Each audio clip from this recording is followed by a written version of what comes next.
आताची जी कार्तिकी झाली का नाही, तर या कार्तिकी यात्रेला देव असताना उठतो, म्हणजे या एकादशीचं नाव आहे प्रबोधिनी एकादशी.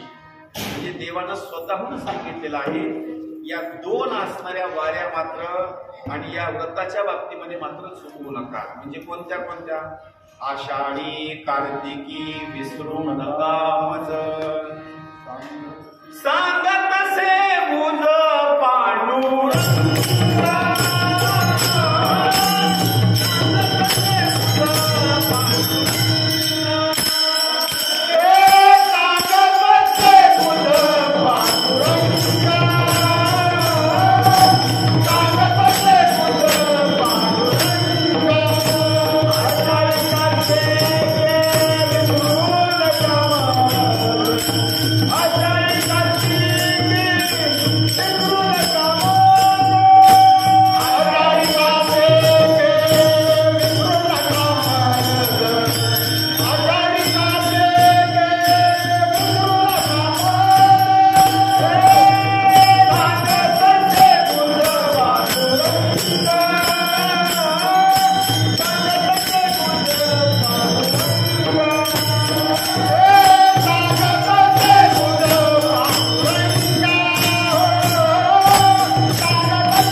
कधी सुद्धा टाळायचं नाही. कशा करता सांगितलं? जे खास संसारामध्ये व्यापून गेले का नाही, ज्यांना महिन्याला येणं होत नाही, त्यांनी कमीत कमी काय करावं? आषाढी यात्रा 1 आणि नंबर 2 ला कार्तिक 1. काही शाळेमध्ये सुद्धा असं आहे, वर्षभर जरी शाळेमध्ये नाही गेले तर परीक्षेला मात्र जरी गेले तरी पास होतात. त्यांच्याकरता हा मार्ग सांगितला. आणि ज्यांच्याकरता जर काम कमी असेल तर त्यांनी एक काम करायचं, महिन्याची असणारी वारी मात्र करायची. अशा स्वरूपामध्ये कार्तिकी यात्रा आणि नंबर 2 ची असणारी आषाढी असणारी यात्रा, या 2 यात्रा मात्र माणसाला कराव्या. म्हणून 1 महिन्यापर्यंत असणारी काकड आरती करायची असते. या काकड आरतीमध्ये विशेष स्वरूपामध्ये जर सांगायचं वर्णन जर म्हटलं ना, ज्यांना ज्यांना काकडा करायचं त्यांनी अगोदर एक काम करायचं. अगोदर घरून मंदिराकडे येत असताना अगोदर आंघोळ करून काकड्याला यायचं. नाही तर काही असे गिराईक असतात, घरून झोपेतून उठायचं, उठल्याच्या नंतर तशाला तसेच निघाले मंदिराकडे, चलत चलतच तंबाखू खात फिरायचे. झोप आरती गेलेली सुद्धा नसते बरं का, चिपणे वगैरे सगळे असे डोळ्याला. आणि इथं यायचं आणि इथं आल्याच्या नंतर पुन्हा काकडा सोडायला, पहिलं तू टाळू. देवाला उठवण्याच्या अगोदर पहिलं तू झोपेतून उठ आणि पुन्हा काकडा म्हणायचा. आंघोळ काय करायची माहिती का? अरे आंघोळ केल्याच्या नंतर माणसाला फ्रेश होतो, जरा थोडंसं कपडे चांगले घालायचे, झोप त्याची निघून जातो, कपाळाला गंध लावायचा. त्याच्यानंतर पुन्हा इकडे यायचं, पुन्हा व्यवस्थित काकडा करायचा. नाही तर ते असे पट्टे भागरायचं नाही, घरातूनच शाल मागून येतात. आणि इथं आल्याच्या नंतर झोपीमध्ये शाल कधी टाळामध्ये येते, पुचून काही जण पळ पाडले शाळेला. म्हणजे अगोदर आपण उठणं गरजेचं आहे आणि उठल्याच्या नंतर देवाची पूजा असेल, देवाची भक्ती असेल, काकडा असेल, व्यवस्थित करणं गरजेचं आहे. आता या काकड आरतीमध्ये कसे अभंग सुंदर आहेत पहा. खास जर काकडा ज्यांनी पाठ केला का नाही वारकरी मिळायचे, अहो त्यांना एवढा आनंद होतो का नाही. पहिला अभंग सुरुवात झाल्याने पहिला मंगलाचरणामध्ये आरंभी आवडी आदरे आले राम,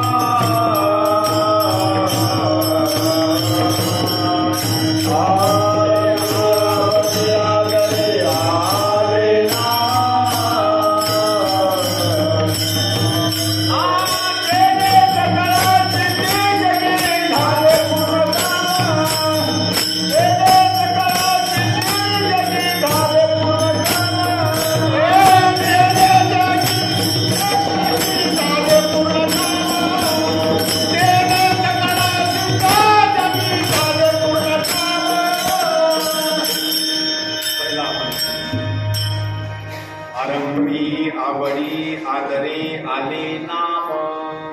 किती आदर. या आदराच्या बाबतीत जर वर्णन करायचं म्हणलं, लग्न झाल्याच्या नंतर नाव घेण्याची जी पद्धत असते का नाही, असं पटकन नाव घेतलं, लय आदरात नाव घ्या किंवा घ्या, लय आदर त्याला म्हणजे. नवरदेव सुद्धा 10 वेळेस विनवावं लागतं, त्यावेळेस ते नाव आदराने घेणार. ती नवरी सुद्धा नाव घेत असताना आदराने घेणार. आणि आता लग्न झाल्याच्या नंतर 25 वर्षाला नाव घ्यायला सांगावं त्याला, कशाचा आधार, हटकून नाव घेणारा पुढं करत वाईटा गेलं गिरायक त्याच्यामध्ये आदर नाही, काय नाही, काय नाही, काय नाही, लोकांमुळे घेणं नाव आहे. पण नवीन नवीन काय त्याला म्हणजे तेल बिटन लावून असं व्यवस्थित नाव. अहो हे नाव म्हणजे देवाचं घेत असताना एकदम असं आदरान नाव. ते कोणतं नाव आहे? राम. नंबर 2 कृष्ण गोविंद. राम कृष्ण गोविंद गोपाळ. आणि तू माय माऊली जीवीचा जीवाला. तुझी येणी नामे सकळ संदेह फिटला. बाप रखुमा देवीवरा श्री मनोरा. हे देवाचं असणारं नाव सकाळी घ्यायचं बरं का. कधी? उठल्याच्या नंतर नाव घेतल्याच्या नंतर तुमचं कसलंही काम असू द्या, तेने सकळ सिद्धी जगी झाले पूर्ण काम. पण कसं आहे? आरंभी आवडी आदरे आले नाम. सकाळी सकाळी देवाचं नाव यावं सकाळी सकाळी. पण ते असे पट्टे भाकर आहेत का नाही, सकाळी झोपेतून उठल्यापासून जे भांडणं करतात ते रात्री झोपेपर्यंत. त्याच्यात आदर नाही, काय नाही, काय नाही, सारखी किरकिर किरकिर किरकिर किरकिर करायची. देवाचं नाव नाही किंवा काही नाही. हा पहिला अभंग आहे देवाचं नामचिंतन करण्याचा. पुढे एक एक अभंग येतो. वचन ऐका कमळापती किंवा ऐके वचन कमळापती. तुझ पाहता सामोरी दृष्टी न फिरे माराने. सारखा असं देवाकडे वाटतं बरं का. असं देवा माझी दृष्टी कधी सुद्धा पाठीमागा असं बघू नये. त्याला दृष्टांत द्यायचं म्हटलं का नाही. ज्यांचं लग्न नवीन जमणार आहे त्यानं जर नवरी बघण्याकरता केलं का नाही, त्याची दृष्टी खाली पडत नाही. पडते का तरी दृष्टी? अजिबात नाही. नवरीलाच त्याने सारखं टोळू टोळू टोळू टोळू टोळू बघतं. अरे देवाची मूर्ती बघण्याकरता जसा तो नवरदेव सारखा असणारा तो नवरीकडे बघतो का नाही, तर खरा असणारा जो भक्त असतो का नाही, देवाकडे एकदा जर टक लावली का नाही, तर टक लावल्याच्या नंतर तो काढीत नाही. पाहता सामोरी दृष्टी न फिरे माघारी. माझ्या चित्ता तुझ्या पाया मिठी पडली पंढरी राया. किती वर्णन केलेलं आहे. नवे सारिता निराळी लवण मेळविता झळी. जसं पाण्यामध्ये मीठ टाकल्याच्या नंतर त्याला अलग करता येत नाही, एकच रूप होऊन जातो, तसं देवाकडे बघितल्याच्या नंतर देव आणि भक्त दोन नाहीत तर एकच आहे. पुढे वर्णन करा. तुम्ही सनकादिक संत म्हणविता कृपावंत. एवढा करा उपकार देवा सांगा नमस्कार. आता तुम्ही कृपावंत साधू संत जीवलग. ओमटे ते करा माझे भार मोझे करुणी उचित. प्रेम घाली हृदयात आदोदान मागायास. घोर करुणिया आस न करी दास माझी पुरवावी आस. ऐका ऐका नारायणा माझी परिसा विज्ञापना. आता त्याच्यानंतर आपण घेतो तो देवाला ओळखण्याकरता. गरुडाचे पायी गरुडाचे पायी गरुडाचे पायी गरुडाचे पायी गरुडाचे पायी गरुडाचे पायी गरुडाचे पायी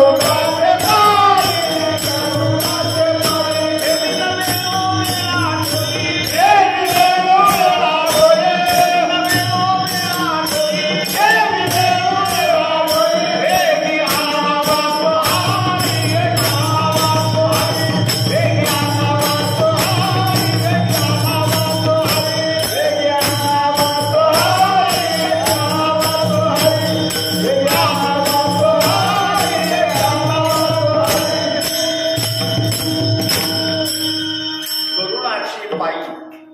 ठेवी वेळोवेळा डोई. वेगी आणावातो हरी मज दिनाते उद्धरी. पाय लक्ष्मीच्या हाती म्हणून यावे काकुलती किंवा किती यावे काकुलती. तुका म्हणे शेषा आणि जागे करा ऋषिकेशा. त्याच्या पुढे वर्णन केले अभंगाचं. एक एक विठाबाई माझे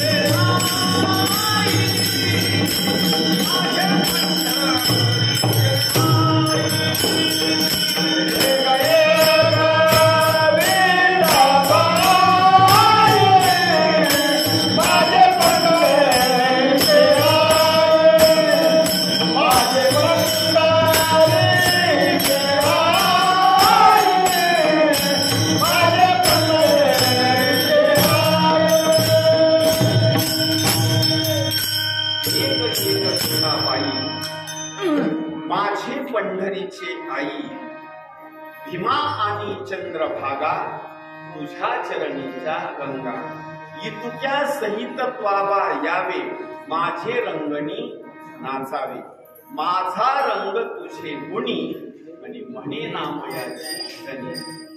दुसऱ्या मंगलाचरणामध्ये सुंदर ते ध्यान सदा माझे डोळे आवडे हे रूप दुसरं मंगलाचरण. तिसऱ्या याच्यामध्ये ऊच नीच काही नेने भगवंत तिष्ठे भाव भक्त देखोनिया बस श्रवणी कीर्तने झाले ते पावन पवित्र ते कुळ बस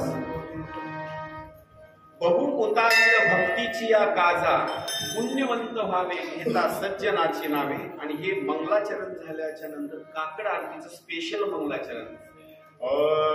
उठा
या अभंगामध्ये देवाचं सगळं रूपाचं वर्णन केलेलं आहे. पहा, किरीट कुंडले मंडित श्रीमुख अति सुंदर शोभत गळा वैजयंती डुल्लत हार मिरवित तुळशीचा.